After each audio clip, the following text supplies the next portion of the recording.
जिल्हा परिषदेत महिला राज तरी रंगत वाढणार। तालुक्यात नव्याने झालेल्या अडकूर, माणगाव, तुडिये व कुदनूर जिल्हा परिषदेच्या 4ही गटासाठी तयारी केलेल्या इच्छुकांना आरक्षणाचा मोठा फटका बसला असून काही नव्या उमेदवारांना मात्र संधी निर्माण झाली आहे। तुडियेमधून सामाजिक कार्यकर्ते विलास पाटील, शांताराम पाटील, भरमान्ना गावडा, माणगावमधून कल्लापा भोगन, लक्ष्मण मनवाडकर, अडकूरमधून सचिन बल्लाळ, नामदेव पाटील, रवींद्र बांदिवडेकर, कुदनूरमधून प्राध्यापक दीपक पाटील, सुरेश घाटगे, शंकर मनवाडकर यांनी तयारी केली होती।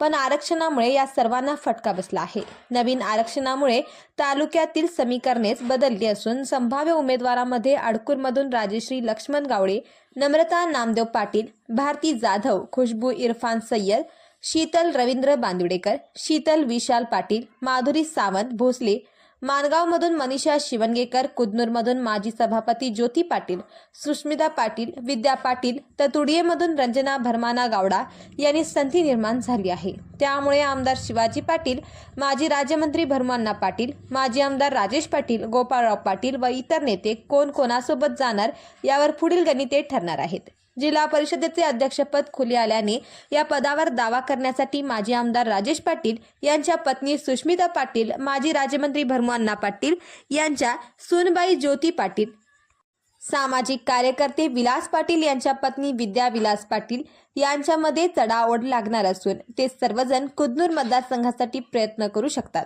आमदार शिवाजी पाटील यांचे विश्वासू समर्थक नामदेव पाटील यांच्या पत्नी नम्रता, रवींद्र बांदिवडेकर यांच्या पत्नी शीतल, राजश्री लक्ष्मण गावडे व आमदारांच्या भाची भारती जाधव ही अडकूर मतदारसंघातून आमदार पाटील यांच्या आशीर्वादाने नशीब आजमावण्यासाठी प्रयत्नशील असल्याचे समजते।